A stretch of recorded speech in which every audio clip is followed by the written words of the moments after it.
Hai semuanya, Assalamualaikum teman-teman. Bagaimana nih kabar teman-teman? Semoga teman-teman sehat selalu ya. Pada kesempatan kali ini, kami akan membahas mengenai konsep dasar sains ilmu fisik dengan tema kebendaan. Sebelumnya, kita kenalan dulu yuk. Perkenalkan, nama aku Nur Aisyah Putri. Teman-teman bisa memanggil aku Aisyah. Dan teman aku Ana Oktaviani. Teman-teman bisa memanggil Ana. Nah, gimana nih teman-teman? Kita udah kenal kan? Yuk sekarang kita lanjut ya ke pembahasan selanjutnya, yaitu definisi kebendaan atau fisik. Nah, memangnya benda itu apa sih? Yuk kita cari tahu bersama. Benda adalah segala sesuatu yang menempati ruang atau memiliki volume dan memiliki massa. Contohnya, botol minuman. Botol minum memiliki volume, ukuran atau isi sebanyak 600 ml dan satu buah nanas yang memiliki berat atau massa sebanyak 500 gram. Selanjutnya kita membahas mengenai jenis-jenis benda. Jenis-jenis benda ada berapa ya? Jenis benda itu ada dua. Yang pertama benda hidup, yang kedua benda tak hidup. Benda hidup adalah benda yang dapat bergerak, berkembang biak, dan beradaptasi dengan lingkungannya.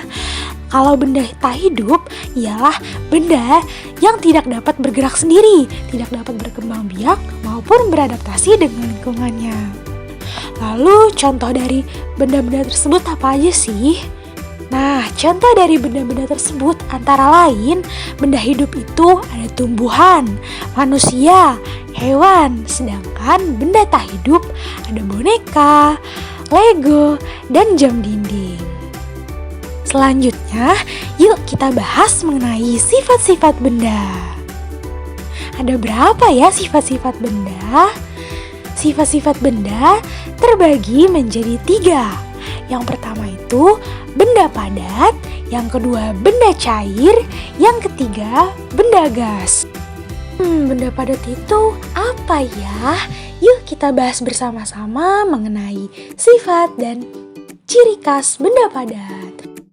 Jadi, benda padat itu memiliki sifat dan cirinya. Benda padat bersifat padat atau keras.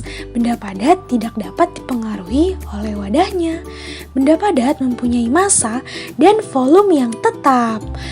Benda padat memiliki partikel penyusun yang rapat dan teratur. Benda padat dapat teman-teman sentuh dan lihat. Bentuk benda padat dapat berubah dengan cara tertentu loh. Misalnya dengan teman-teman tekan dan potong. Contoh dari benda padat ialah balok. Selanjutnya, benda cair. Apa ya sifat dan ciri-ciri benda cair? Benda cair itu bersifat cair. Bentuk benda cair akan selalu mengikuti wadahnya. Benda cair memiliki volume yang tetap. Benda cair memiliki partikel penyusun yang bebas dan renggang.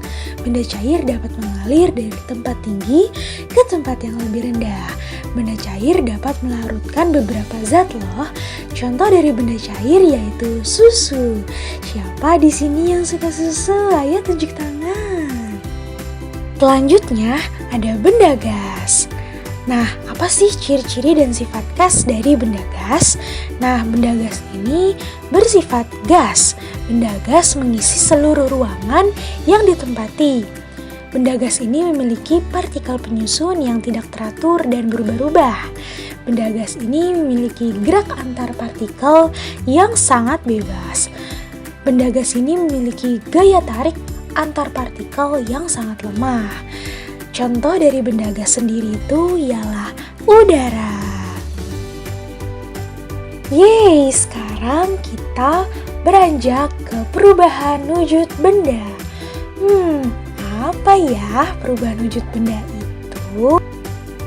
Jadi, perubahan wujud benda itu disebabkan karena adanya perubahan benda padat, cair, gas yang mengalami perubahan bentuk, warna, maupun baunya.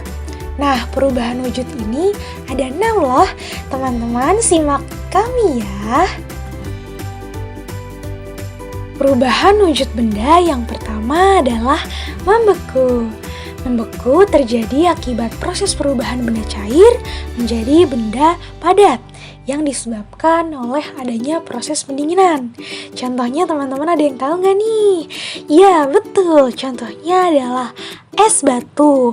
Es batu ialah perubahan dari benda cair ke benda padat, yang dimana air yang dibekukan di dalam freezer. Yang kedua itu ada mencair. Mencair terjadi akibat proses perubahan dari padat menjadi cair yang disebabkan oleh proses pemanasan. Contohnya nih, es batu yang diletakkan di suhu ruangan atau di ruangan yang terkena cahaya matahari. Yang ketiga itu ada menguap. Menguap ini terjadi akibat proses perubahan cair menjadi gas yang disebabkan dari proses pemanasan. Contohnya itu adalah uap air yang mendidih saat teman-teman memasak air. Yang keempat adalah mengembun. Mengembun terjadi akibat proses perubahan gas menjadi cair yang disebabkan oleh pemanasan. Contohnya adalah gelas yang berisi air dingin. Permukaan gelas akan mengeluarkan butiran air yang disebut apa teman-teman? Iya betul, yang disebut embun. Yang kelima ada mengkristal. Mengkristal terjadi akibat proses perubahan gas menjadi padat yang disebabkan oleh proses kristalisasi. Contohnya pada proses pembuatan garam. Ayo, siapa yang suka makan garam? Yang keenam adalah menyublim. Menyublim terjadi akibat proses perubahan dari padat menjadi gas yang disebabkan oleh penurunan suhu atau pendinginan. Contohnya adalah kamper yang berada di dalam lemari pakaian teman-teman. Kamper kian lama akan mengecil karena adanya perubahan suhu yang terjadi di area kamper. Wah, ternyata pembahasan yang kami berikan sudah selesai nih. Terima kasih ya teman-teman yang sudah menyempatkan waktunya untuk mendengarkan dan menonton video ini. Teman-teman, jangan lupa like, komen, share, dan subscribe ya. Jangan lupa untuk tetap semangat dan terus belajar. Goodbye teman-teman.